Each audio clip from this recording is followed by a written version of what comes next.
0.5 이하, 도수로는 마이너스 1디옵터 이상 정도가 되면은 그냥 교정도구 없이 맨눈으로 일상생활이 불편해요. 고도근시로 가는 걸 막기 위해서 드림렌즈 착용 어렸을 때 권장하는 경우가 굉장히 많습니다. 안녕하세요. 눈의 안과 전안부센터 원장 한혜경입니다. 오늘은 우리 아이들이 주로 사용하는 드림렌즈에 대해서 알아보도록 하겠습니다. 드림렌즈는 일단 근시나 난시 등의 시력이 저하된 아이들이 밤에 잘 때 특수한 교정 렌즈를 끼고 잠을 자고 아침에 그 렌즈를 빼고 낮 동안에 시력을 잘 볼 수 있게 밤사이에 교정해주는 렌즈를 이야기합니다. 시력으로 0.5 이하, 도수로는 마이너스 1디옵터 이상 정도가 되면은 그냥 교정도구 없이 맨눈으로 일상생활이 불편해요. 그래서 이제 찌푸려 보거나 뭐 좀 가까이 보거나 이렇게 되면 피로도도 높아지기 때문에 뭔가 교정 도구가 필요한데 가장 일반적인 건 안경이고요. 근데 이제 안경을 쓰지 못하는 여러 가지 상황이라든지 아니면 또 고도 근시의 유전자를 가지고 있어서 근시 진행이 빠를 것으로 예상되는 경우는 드림 렌즈를 끼시는 것이 조금 더 이롭다고 보시면 됩니다. 일단 전공이 뭐 운동, 난 태권도 할 거야, 아니면 무용 할 거야, 뭐 이런 식으로 해서 낮에 안경을 쓰기가 어려운 대상들, 뭐 활동량이 아주 많다든지 이런 경우가 일단 1번 대상이 될 수 있고요.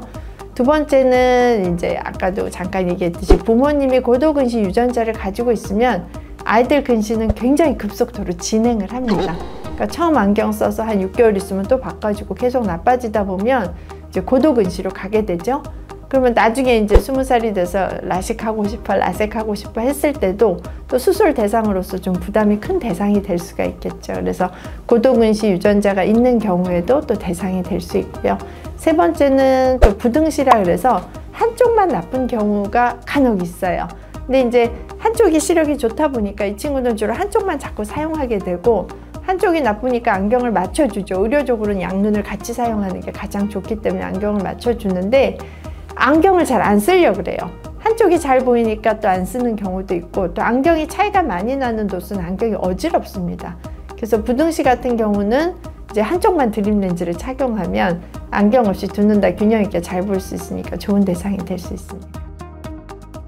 어떤 엄마들은 8시간 이제 착용 기준인데 우리 애가 뭐 너무 늦잠을 자면 중간에 막 깨워서 렌즈를 빼고 또 자고 뭐 이런 경우도 있는데 굳이 그러실 필요가 없습니다. 권장 시간은 4시간부터 12시간까지 조금 폭을 좀 넓게 잡으셔도 괜찮아요. 그리고 어떤 대상은 드림렌즈 끼는 시간이 짧아도 도수가 낮은 경우는 교정이 빨리 될 수도 있고 어떤 대상은 또 좀 짧은 시간에는 교정이 안 되는 경우도 있긴 하지만 그거는 케이스 바이 케이스고요. 대부분은 그냥 폭넓게 자는 시간에 낀다 이렇게 생각하시고 뭐 일찍 깨면 일찍 깨는 대로 빼주시면 되고 좀 늦게 자면 늦게 자는 대로 그때 빼주셔도 되고 거기에 대해서 너무 강박적으로 생각 안 하셔도 괜찮습니다. 아파서 못 끼는 아이들은 거의 없어요. 만약에 아이가 렌즈를 끼는 도중에 많이 평상시보다 아파하면은 그건 렌즈 사이에 이물이 있거나 각막에 상처가 난 거기 때문에 중단하시고 병원에 가보셔야 되고요. 이게 재질로 말하자면 소프트 컨택트 렌즈는 아니에요. 오히려 하드 컨택트 렌즈의 재질에 가깝기 때문에 어쨌든 렌즈를 끼면 초반에는 이물감이 꽤 있어요. 그래서 또 뭐 이렇게 생활을 하라 그러면 좀 어렵겠지만 자기 직전에 끼워서 눈 감고 자는 렌즈거든요. 대부분 아이들이 별로 큰 불편 없이 잠은 잘 잡니다. 드림 렌즈는 어쨌든 눈에다 집어넣는 렌즈예요. 착용하고 잠을 자는 렌즈이기 때문에 뭐 가장 흔한 부작용은 렌즈의 어떤 뭐 소독이나 관리가 안 됐을 때 감염이라든지 아니면 렌즈의 어떤 그 사이에 이물이 껴서 각막에 상처가 난다든지 이런 경우는 드물지만 있을 수 있습니다. 하지만 최근에는 렌즈의 보관이나 뭐 소독이나 이런 용액들이 매우 안전하고 또 완벽하게 나오기 때문에 저희가 이제 의사들이 지시하거나 렌즈 선생님이 지시하는 관리 요령만 잘 숙지해서 그것만 따라주시면 그렇게 큰 눈에 문제가 있거나 뭐 감염이 되거나 하는 사례는 매우 적습니다. 라식 라섹을 하는 의사들은 도수가 너무 높을 때를 가장 좀 경계하게 돼요. 근데 이제 소위 말해서 중등도 근시 정도까지는 수술 결과는 매우 안전하고 매우 결과가 좋기 때문에 아이들이 고도 근시로 가는 걸 막기 위해서 드림 렌즈 착용 어렸을 때 권장하는 경우가 굉장히 많습니다. 그리고 드림 렌즈 꼈다 그래서 나중에 시력 교정 못하고 이런 건 아니고요.